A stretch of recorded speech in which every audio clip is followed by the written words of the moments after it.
서독이 통일되기 전에 한 마을에서 있었던 이야기입니다.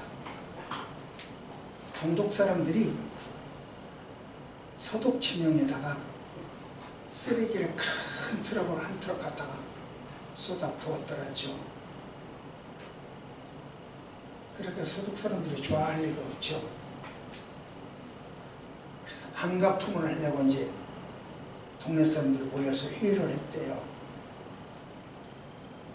이런저런 갑론을박 끝에 복수를 하는데 어떻게 복수를 하면, 여러분들은 어떻게 복수를 하시겠는지 모르겠는데 이웃집에서 우리 집 앞에다가 쓰레기를 잔뜩 갖다 놓으면 어떻게 하는지 모르겠는데, 그 서독 사람들이 캔 속에 들어있는 음식들, 캔의 음식 캔에 들어있잖아요. 그런 여러 종류의 캔 음식을 큰 트럭으로 잔뜩 싣고 와서 그 서독 진영에다 갖다가 쏟아 부었대요. 그리고 거기다가 팻말을 세워놨다죠. 사람들은 다 각자 자기 속에 있는 것을 주는 것이다, 이렇게 써붙였답니다. 그렇습니다. 술병에서 술이 나오고 물컵에서 물이 나오는 건 당연한 거죠. 사람들은 자기 속에 있는 것이 나오는 거예요. 그럼 이 시간 내 속에는 뭐가 있어서 뭐가 나올까 한번 생각을 해볼 필요가 있어요. 이와 비슷한 이야기가 우리 한국에도 전해지고 있어요. 이성계와 무학대사는 굉장히 친했답니다. 절친한 사이. 어느 날 이성계가 심심해서 무학대사를 찾아가가지고 둘이 흥김없이 이야기를 하다가 이성계가 제안을 했어요. 여보 대사님, 오늘 이 시간부터 당신하고 나하고 욕을 한바탕 해보자. 어디 가서 욕을 못 하잖아요. 이 목사도 여러분 앞에 함부로 욕을 못 하잖아요. 스님도 어디 가서 욕을 못 할 것이고, 이성계도 왕이 어디 가서 욕을 못 하잖아요. 아니, 욕을 한번 실컷 해보자. 좋다. 둘이 낄낄대면서 욕설을 한번 했으자 하기로 했어요. 그래서 이제 이성계가 먼저 시작했다죠. 무학대사가 보면 좀 통통했나 봐요. 나올 것도 나오고, 그래, 안 봐서 모르겠는데 그랬나 봐요. 그러니까 이성계가 그 무학대사를 보고 하는 이야기입니다. 에라이, 고기만 많이 처먹고 띠룩띠룩 살찐 돼지 같은 놈, 이렇게 욕을 해버렸어. 여러분들한테 그런 욕을 하면 여러분들은 뭐라고 하겠어요? 그러니까 이제 이 무학대사가 그 말을 받고 얼른 생각해볼 생각도 없이 시간도 없이 얼른 에라이 부처 같은 놈, 그렇게 욕을 했어요. 그러니까 이성계가 들어보니까 이건 욕이 아니거든. 그러니까 여보 당신 반치야, 이건 욕이 아니잖아 그랬어요. 그랬더니 무학대사가 피그시 웃으면서 사람은 자기의 속에 있는 것을 내놓는 거죠, 말하는 거죠, 이렇게 했답니다. 내 속에 돼지가 들어있으면 상대방이 돼지같이 보일 것이고, 내 속에 부처가 들어있으면 상대방이 부처같이 보일 것이다, 그런 이야기입니다. 그러니까 이성계가 참패를 했죠.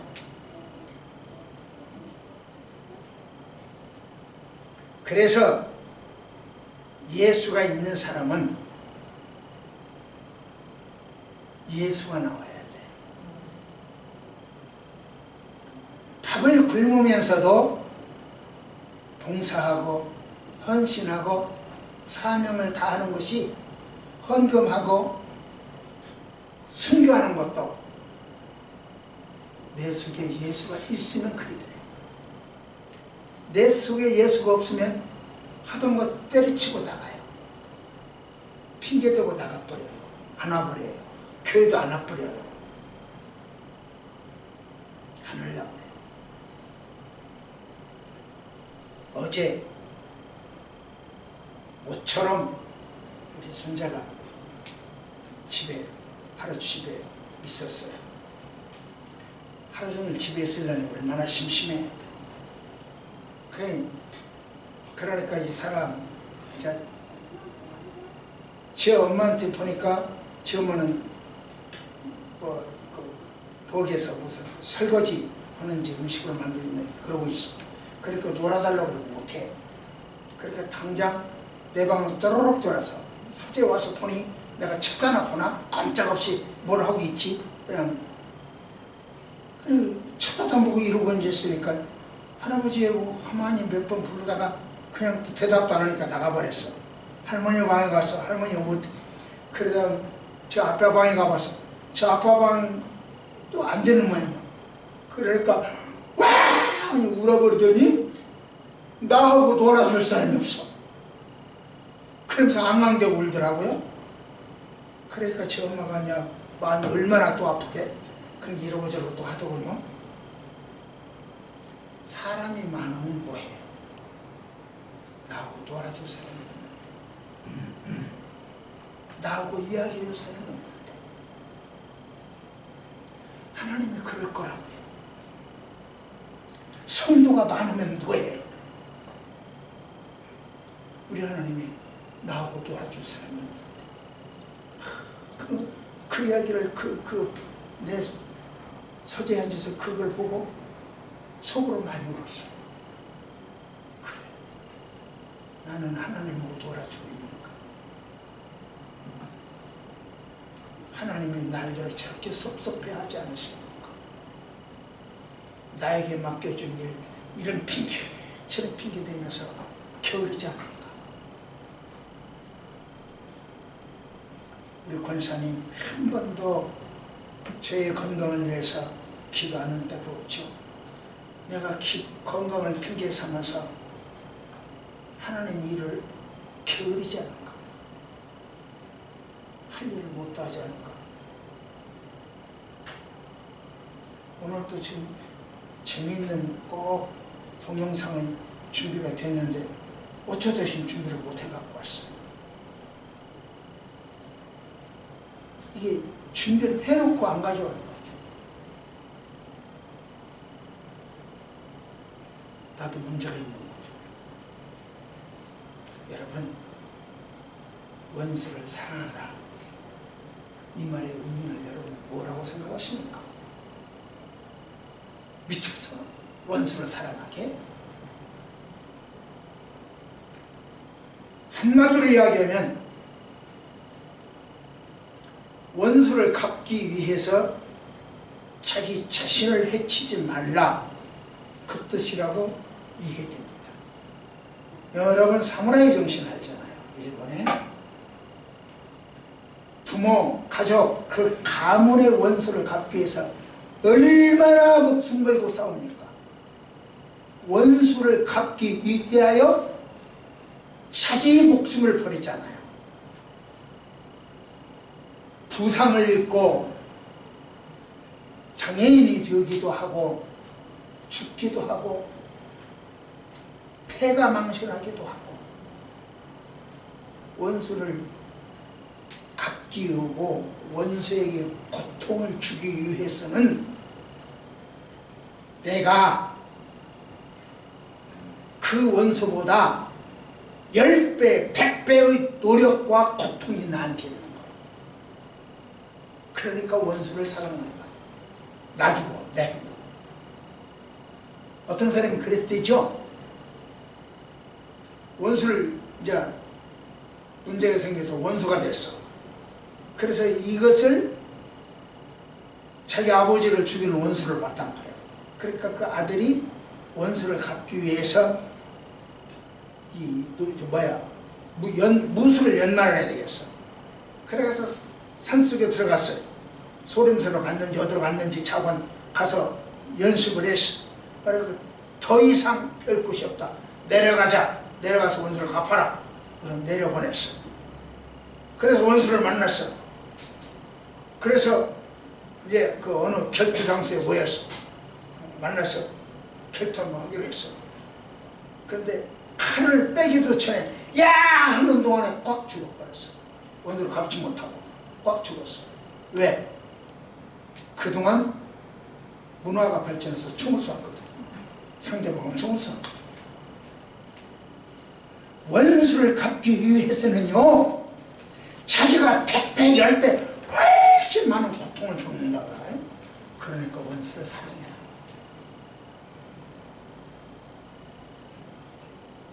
원수 갚는 일을 하나님께 맡겨두고 법률에 맡겨두고 나한테 평화가 있어야 돼.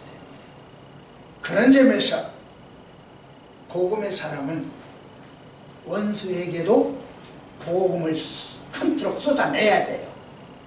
그러면 우리 안에 복음이 있어야 그 복음을 쏟아내죠. 한 트럭 갖다 놓을 거 아니에요. 내 안에 들어있는 복음은 뭐냐고요?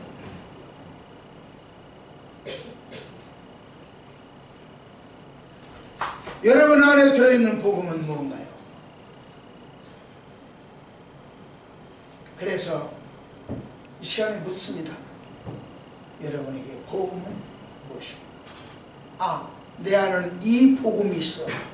이 복음을 홍길동에 쏟아놔야지. 이 복음을 김갑들에게 쏟아놔야지. 여러분 가슴에 들어있는 복음은 무엇이냐? 만일 복음이 준비되어지지 않았다면 오늘 이 시간 복음을 준비하는 시간이 되어지기를 축복합니다. 자, 시작. 이스라엘 백성에게 있어서 복음이란 무엇일까요? 오늘 이스라엘 백성과 욥과 바울 세 사람을 이야기할 생각입니다. 그들에게 복음은 무엇일까? 지금 오늘 여러분들에게 여러분들의 복음이 뭐냐? 쏟아낼 복음 좀 내놔봐. 그랬어요. 그러면 이스라엘 백성들에게는 뭐가 복음이었을까? 애굽을 탈출한 이스라엘 백성들. 앞에는 홍해요. 뒤에는 애굽궤대요. 좌우에는 산과 광야요. 어디로 가든지 죽을 수밖에 없는 환경이요. 이런 상황에서 그들에게 복음, 기쁨이 무엇이 있을까? 뭐가 그들에게 기쁨이 되었을까? 이 지경에 이르게 한 모세를 원망하거나 자기 힘으로 살아보겠노라고 도망가거나 상황이 어렵다고 애굽에게 항복하거나 뭐 대충 이럴 수밖에 없겠죠. 만약 그렇게 했더라면 그들은 꼼짝없이 죽거나 생포되었겠죠. 그런데요, 그런 상황에서, 그런 절박한 상황에서 모세는 이렇게 얘기합니다. 시작.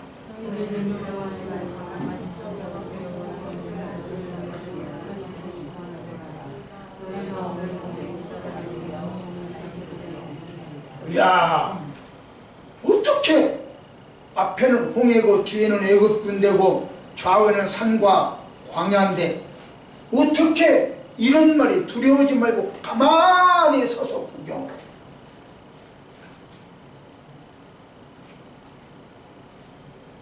모세에는 위기를 극복할 믿음이 있었어요. 자기 방법이나 자기 기도의 노력이 아니었어요. 죽고 사는 것은 여호와께 있다는 믿음이었어요. 그래서일까요? 예수님은 이렇게 말씀하시죠. 시작. 내 힘으로 아무것도 할 수 없다. 이 원리를 잘 알고 있던 사무엘, 너희는 이제 가만히 서서 여호와의 목전에서 행하시는 일을 함께 봐라. 큰 일을 봐라. 이렇게 해야 돼요. 자기의 기도나 노력에 있지 않다는 거죠. 어떤 것으로도 상황을 바꿀 수 없다는 것이죠. 누구의 도움으로도 잘 안 된다는 것이죠.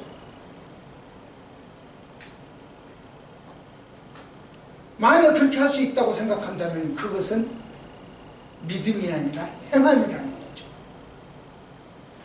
자기가 기도해서 이 돌파구를 찾을 수 있다. 내가 노력해서 이 절박한 상황을 바꿀 수 있다. 그건 믿음이 아니라 행함이에요.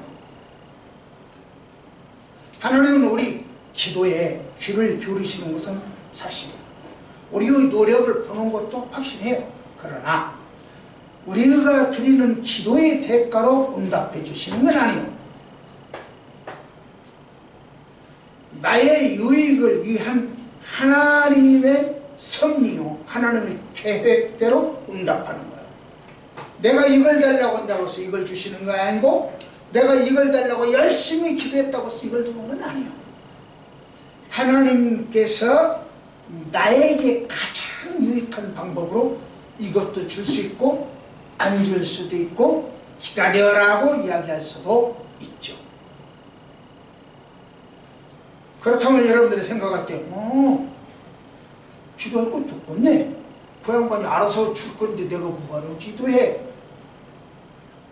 혹시 그런 생각을 갖지 않으십니까? 시작.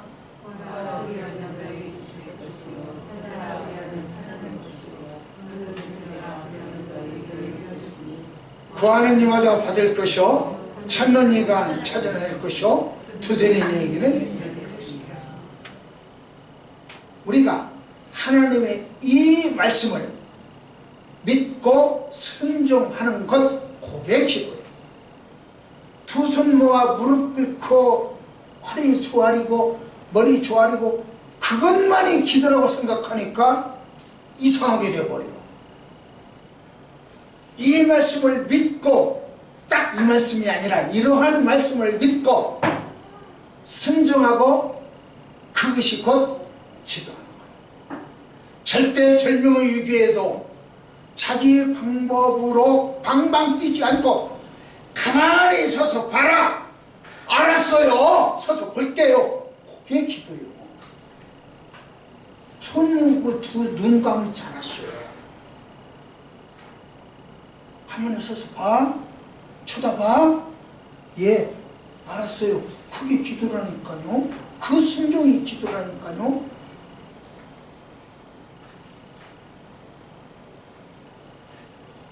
믿음과 순종의 기도가 구원의 길이에요. 그래서 너희는 두려워하지 말고 가만히 서서 여호와께서 하시는 일을 구원을 봐라 하신 거예요. 이것이 바로 이스라엘 백성들에게는 엄청난 복음이었어요. 가만히 서서 쳐다만 봐라. 산으로 올라가라고 했다가 하면 어떻게 산으로, 그 높은 산으로 올라갈 것이고, 그 사람들은 말을 탔는데 광야로 가면 말 탄 사람들하고 무슨 수로 대항을 할 수 있겠어? 산 꼭대기로, 저 관악산 꼭대기로 올라갔다고 합시다. 그러면 그 밑에서 포위해버리면 뭘 먹고 살을래요? 자기 행동으로 살 수가 없어요. 뭘로도 안 돼요. 말씀을 믿고 순종하는 것이 가장 큰 복음이었어요. 그러나 그 당시 이스라엘 백성들은 귀에 안 들을 때도 있겠죠. 안 들은 사람도 있겠죠. 지금 이 상황에서 뭐야? 꼼짝 말고 서서 구경이나 하라고? 굿이나 보고 떡이나 먹으라고? 이래 하고 대들 수도 있었을는지 모르겠습니다. 요즘 코로나로 인해서 힘든 상황입니다. 권사님 기도하신 대로 혹시 힘들어요. 특히 교회는요, 범죄 집단 취급받아 쓰고 있잖아요. 그래서 예배를 통제하고 오늘 와서 내가 짝짝 찢어버렸어. 우리만큼 이렇게 지키는 사람 없다고 나는 생각합니다. 다 지키지만 우리 나름대로 잘 지킨다 그런 뜻입니다. 예배를 통제하고 출석 교인 명단을 작성하고 이런저런 모임을 폐쇄해버리더니 이제는 QR코드를 통해서 성도의 동선을 체크하겠답니다. 사실 술집이나 카페에는 한밤을 지새우면서 시간을 보내는 것이 술집이나 카페예요. 그러나 교회는 달랑 1시간 예배드려요. 집에 갑니다. 그런데 교회는 아주 위험한 요소가 더 많은 것처럼 핍박을 해요. 이게 차별 아닌가요? 차별금지법이 통과되기 전에 마음껏 차별하는 것인가요? 저는 말하고 싶어요. 그건 저 동네에서는 하는 일이지 여기서는 안 해요. 차별금지법 만든다는 것이 도리어 더 차별을 심하게 만들어요. 작금의 우리나라 기독교는 애굽 군대에 쫓기는 위기에 있습니다. 상황이 이런데 벙어리 개가 되어야 하겠나. 이사야 56장 10절에 짖으라고 그랬어요. 개가 짖지 못하면 개 임무를 못하는 거죠.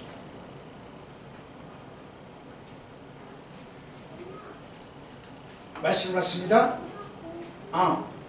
이건 또 나오네요. 이거 보여요? 한번 읽어봅시다. 시작. 정해할 때 침묵하는 죄는 사람을 법대적으로 만든다. 정해야 할 때가 있고요. 침묵해야 할 때가 있어요. 그런데 정해야 할 때 침묵하는 죄는 문제가 있다는 거죠. 제가 한 이야기가 아니에요. 이분 누군지 알려나요? 자, 이분도 누군지 보입니까? 혹시?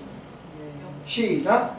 역사는 옆에 기록할 것이다. 이 사회적 미래의 제대를 나까지 완성되는 죄가 없으므로 선한 사람들의 선한 기쁨이 침묵되었다고. 예. 악한 사람들의 때문에 문제가 생기는 것이 아니라 선한 사람들이 입다툼을 빚는 것이 문제다. 누군지 아세요? 이거? 마틴 루터 킹이에요. 지금 우리나라 문제가 크다고요? 문제를 일으키는 사람들이 문제가 아니라 그 문제를 보고 입담을 빚는 사람들이 더 문제다. 제가 하는 말이 아니에요. 이분이 그렇게 하셨다는 얘기예요. 말씀 봅시다. 시작.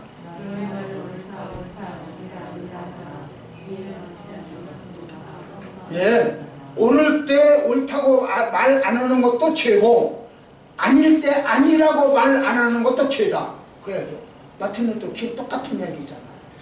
에브라함 링컨은 똑같은 이야기잖아요. 이분들이 다 성경에 의하여 살고 죽는 사람들이기 때문에 말씀은 그렇다 말이에요. 똑같아요.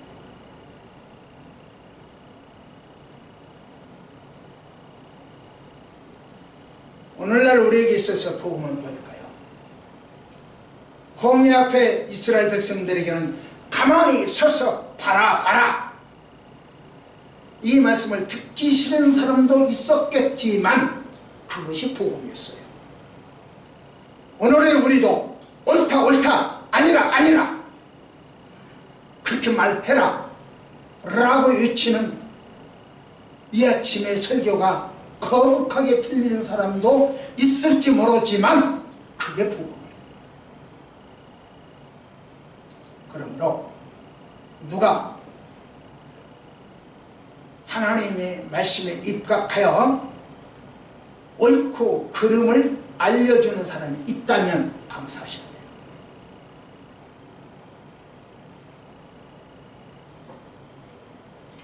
두 번째로 봅니다. 이제 욥을 봅시다. 시작.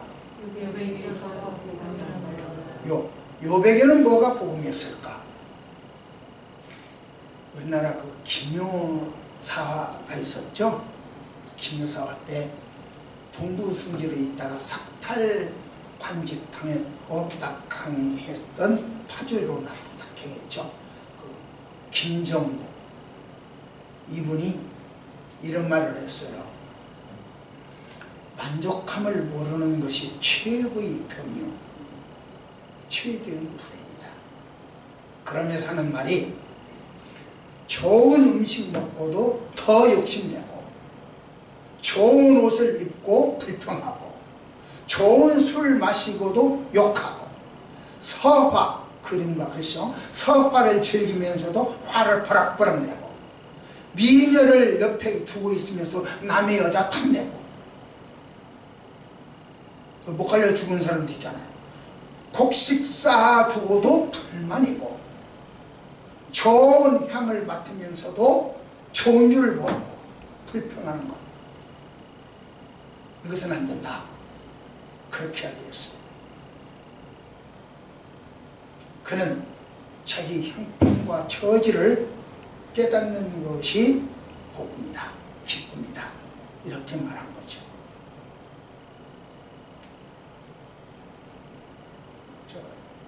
초나라 때요, 초나라 왕이 전쟁에서 승리하고 돌아온 장군들을 모아놓고 잔치를, 위로의 잔치, 격려를 해줬어요.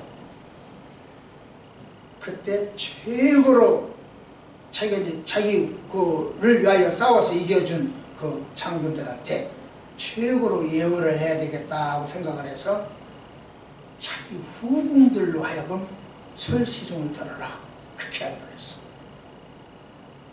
시간이 질려서 술이 거나게 채했을 때 갑자기 효리바람이 불어와가지고 거기 있는 모든 등불을 싹 한꺼번에 꺼버렸어요. 불 환하게 있다가 꺼져버리면 더욱 캄캄하잖아요. 사방이 칠흑같이 어두운 그때 갑자기 여인의 비명이 들려와요. 그러니까 사람들은 더 놀라죠. 무슨 일인가. 그런데 왕이여,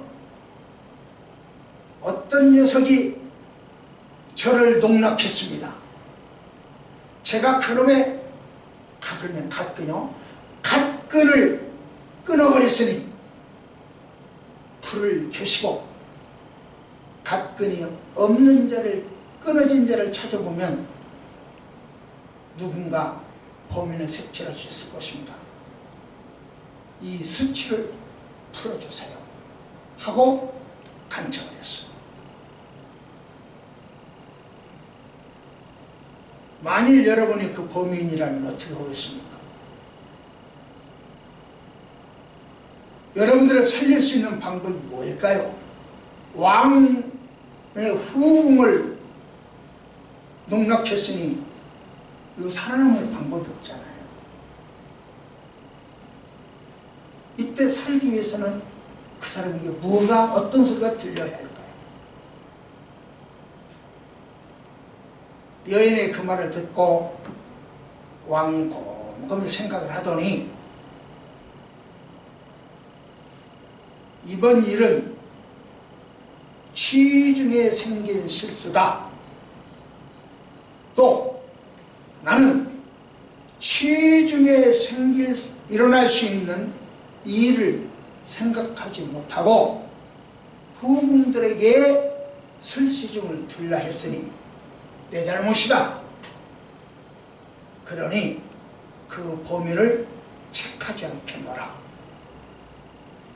불을 켜기 전에 모두 각자 자기의 갓끈을 잘라버려라, 끊어버려라, 이렇게 하기로 했어요. 모두가 다 갓끈이 끊어져 버렸으니 누가 범인인 줄 모르죠. 이것을 사자성어로 잘 아시겠죠? 전령지회라고 합니다. 갓끈을 잘라버린 연회라고 하는 뜻이죠. 만일 이때 왕이 그의 이런 못된 놈, 그래서 범인을 색출해서 죽여라! 처형했다면 그 시간 이후로 잔치는 끝이죠. 그리고 모두에게 공포죠. 왕은 만족했을까요?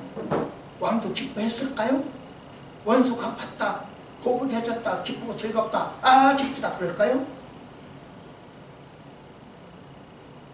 왕은 자기를 위하여 목숨 걸고 싸워준 장군왕을 잃은 것이 되겠죠.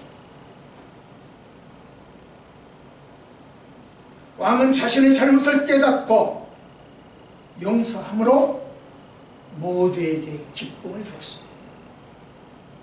그래서 깨달음이 깨달음, 요백에서 깨달음이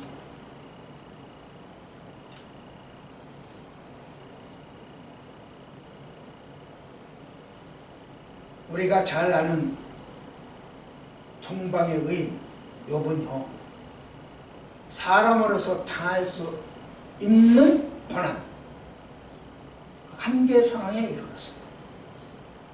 우리 안녕한 집사가 날더러 우리 아빠는 고통에 참는 달인이다 그러대요. 아픈 것을 아프다고 안 는다는 이야기죠. 참고 넘어가 버린다는 이야기죠. 병원에서 간호사들이 절대로 그렇게 이야기를 해요. 고통을 참 잘 참는다고. 다른 사람은 꿈틀대고 소리치고 어쩌고 막 하는 거. 그런데 저는 주먹하면 꽉 쥐어버리면 그걸로 끝이야. 아플 때. 굉장히 아파요, 치료가. 욥도 한계점이 왔어요. 고통의 한계점, 참을 수 있는 한계점. 여기서부터 발바닥까지 세금파리로 이걸 깨트렸어요. 깨트리고 세금파리로 박박 긁었어요. 지옥문턱까지 갔다 왔죠. 그런 욥에게 복음이 있었다면 뭐가 복음이고 뭐가 기쁨이었을까요? 한번 볼까요? 시작.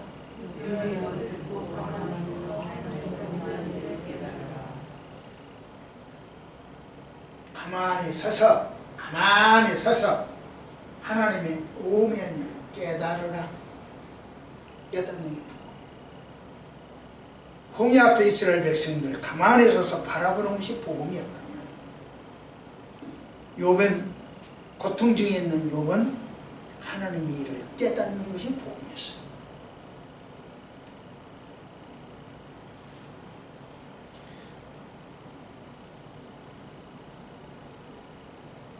말씀을 듣고 깨닫는 것. 오늘 말씀을 듣고 깨달으신다면 복음이고, 이건 아닌데 라고 자기 생각을 갖다 넣는다면 복음이 아니겠죠.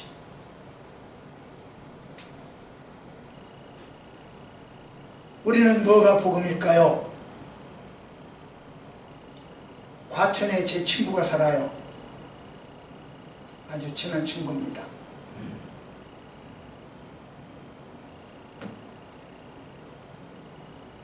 성신대학 교수를 하고 어쩌고저쩌고 해서 지금 목사예요.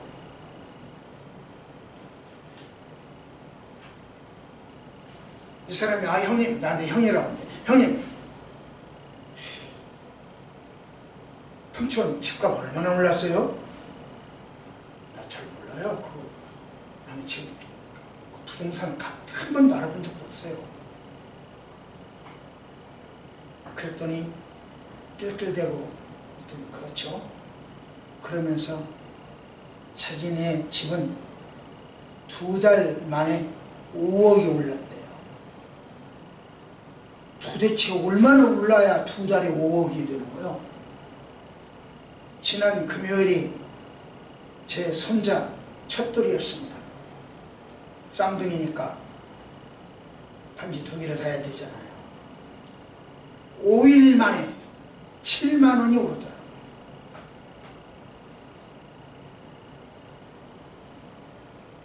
이처럼 우리는 경제적 고난, 건강의 고난, 직장의 고난, 일자리의 고난, 가정 살아왔는 고난, 많은 고난이 있어요. 고난 속에 붙여 사는 우리요. 그런 우리에게 복음이 있을까요? 그런 우리에게 기쁨이 있을까요? 도대체 무엇이 복음일까요? 시작.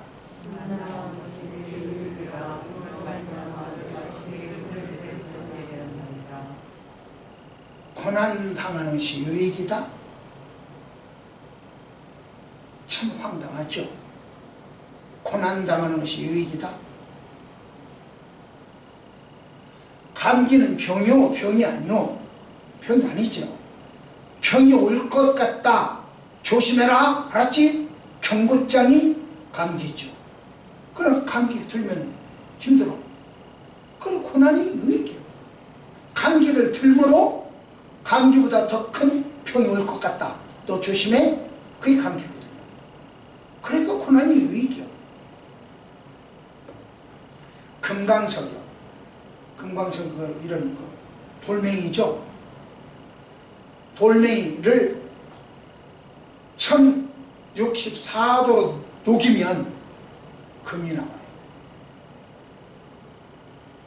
그 금을 다시 갈고 두들기고 닦고 깎아내고 문지르고 그런 고난을 통해서 반지가 나와요. 그런 모진 고난을 통한 다음 그 반지는 결혼을 맹약하는 손가락에 끼워져 장롱식 깊숙이 보관되어지고 천국 속에 금고 속에 들어가기도 하고 대를 이어 두고두고 사랑받는 것이 원래요. 고난을 거쳐야 그래요. 고난을 안 거친 그 원석은 그렇게 대접 못 받아요. 그러기에 고난당하는 것이 유익이라 그렇게 해요. 따라서 우리가 이 땅에서 당하는 고난을 있다면 그 고난 당한 만큼 정금으로 단련되어지고 훈련되어지고 상받아야 대접받는다는 거죠. 그러므로 우리는 고난을 두려워하거나 고난을 무서워할 필요가 없다는 거죠. 놀라지 말아야 돼. 요즘 세계는 코로나로 숨죽이는 고난이 있습니다. 코로나가 언제 끝날지 몰라요. 아니 안 끝날 수도 있어요. 그러니 여러분 코로나가 끝나면 신앙생활을 잘 할게요. 제발 그러지 마세요. 제가 제 친구 어느 목사님 교회 장로님이 그러고 교회 안 나온대요. 코로나가 끝나면 교회 나오겠다. 안 끝나면 그분에게 코로나가 안 끝나면 또 코로나가 끝났다고 할지라도 차별금지법을 통해서 계속 핍박은 받아질 텐데 그러면 그분 교회 다니겠어요? 현재 상황에서 고난을 각오하면서 신앙을 지켜야 돼요.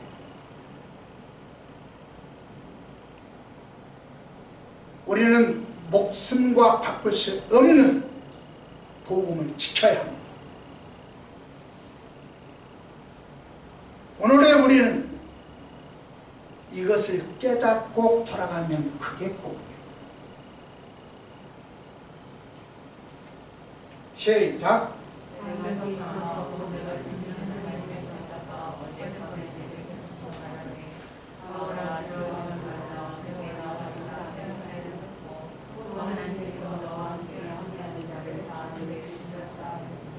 이 말씀을 깨달으시면 복음이 될 줄 믿습니다. 마지막 세 번째입니다.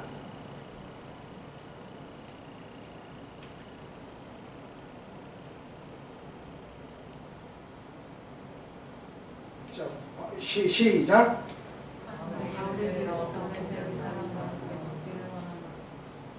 바울에게 복음이 뭘까? 바울을 로마로 지금 끌고 가는 배, 그 배가 풍랑을 만나 뒤집히고 파손될 입장이에요. 그때 시작.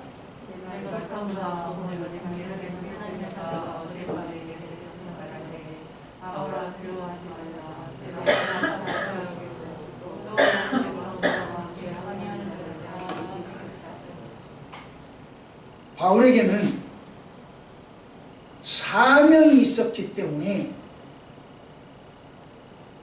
가이사 앞에 서리라, 그 말이 복음이었어요.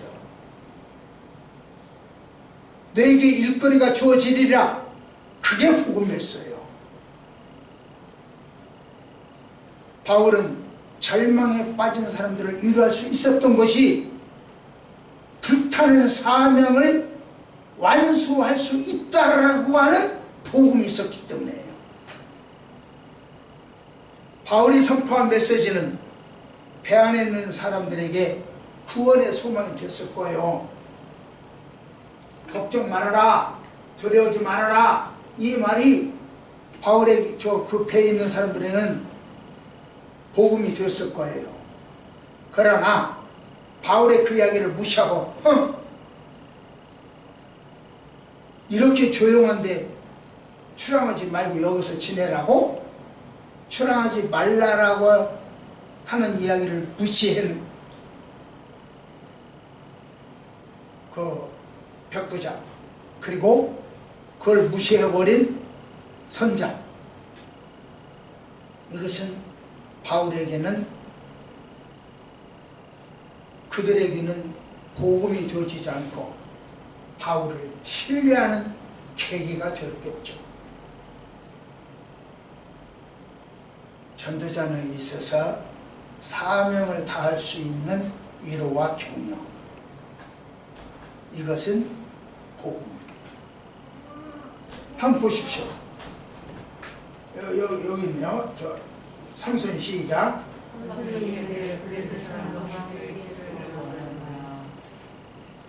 죽기를 원한대요.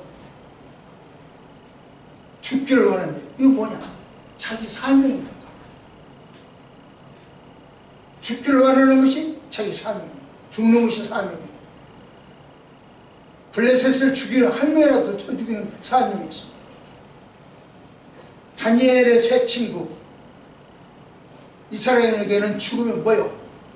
풀무불 가운데 던져라! 왕이 그렇게 말했죠? 그게 그 사람들에게는 복음이요. 왜? 이 명령을 통해서 왕이 하나님의 살아계심을 깨달았어요. 그리고 다니엘의 세 친구 믿음이 옳았다라고 하는 인정을 받게 됐어요. 그렇기 때문에 풀무불 가운데 던져버려! 풀무불로 던져버려! 그 말이 이 세 친구에게는 복음이었어요. 복음이 장사 잘 되고, 결혼 잘하고, 직장 잘 나가고 잘 되고, 몸 건강해지고, 자식들 잘 되고, 이것만 생각하니까 희복신앙이 되어버리는 거예요. 삼손은 죽음이 복음이었고, 다니엘의 세 친구는 풀 속에 던져지는 것이 복음이었어요. 예수님은 어때요? 예수님도 복음이 필요했을까요? 아니죠. 예수님 말씀 자체가 복음이었고, 예수님 삶 자체가 복음이었고, 예수님 자체가 복음이기 때문에 그분에게 복음이 필요한 건 없어요. 그런데 만일 예수님에게 복음이 필요했다면, 가정요, 만일, 또 이단이라고 하지 마세요. 만일 그랬다면 예수님에게는 뭐가 복음이었을까? 시작. 이 말이 복음이었어요. 죽여주세요. 십자가 못 박아 죽여주세요. 왜냐하면 예수님에게 있어서 십자가는 사명을 완수하는 통로였기 때문에, 결국 고난 없이 사명 완수도 없고, 고난 없이 영광도 없고, 내가 시간적으로 경제적으로 손해보지 않고는 하나님과 같이 놀아줄 수도 없습니다. 그러므로 우리가 어떤 상황에서도 내 이익, 나의 엔조이를 먼저 생각할 것이 아니라 하나님을 믿고 섭리를 믿고 낙심하거나 두려워하지 않고 믿음으로 전진할 때 승리가 보장됩니다.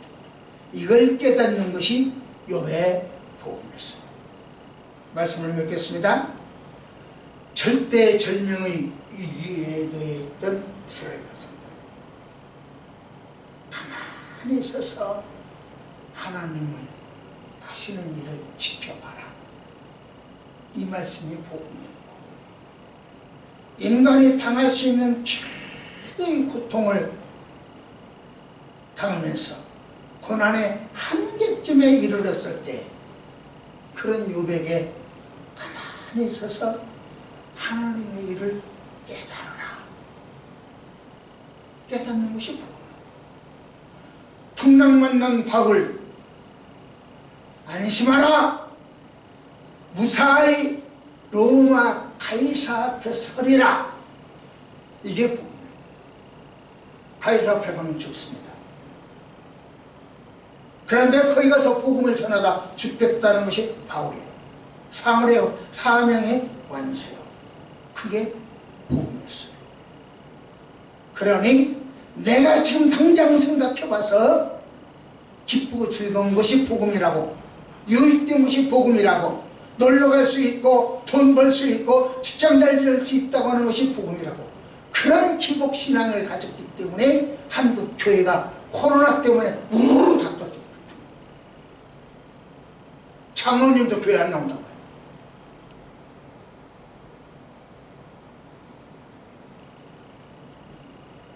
그렇다면 우리는 무엇이 복음일까요?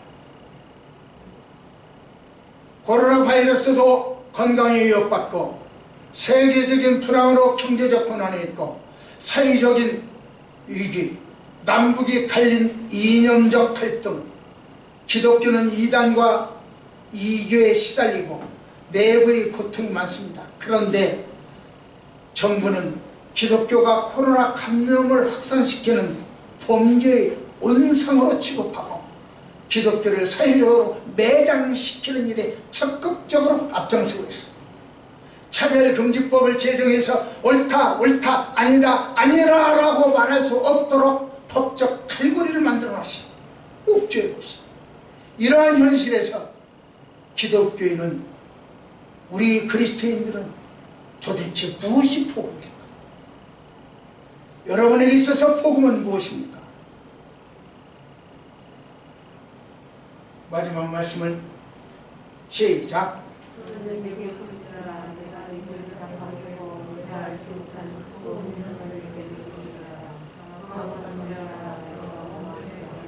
이것이 여러분과 나의 복음이 될 줄 믿습니다. 기도하시겠습니다. 하나님 아버지, 이 아침 복음을 주셔서 감사합니다. 이 복음이 가슴에 자리 잡게 하시고 이 복음 우선하여 살아드리는 저희들 되어지게 하옵소서. 나 자신을 위해서 사는 것보다, 내 새끼들을 위해서 사는 것보다 하나님을 우선할 수 있는 저희들의 삶이 되어지도록 순간순간을 보살펴 주시옵소서. 예수님 이름으로 간절히 기도드립니다. 아멘. 이 찬송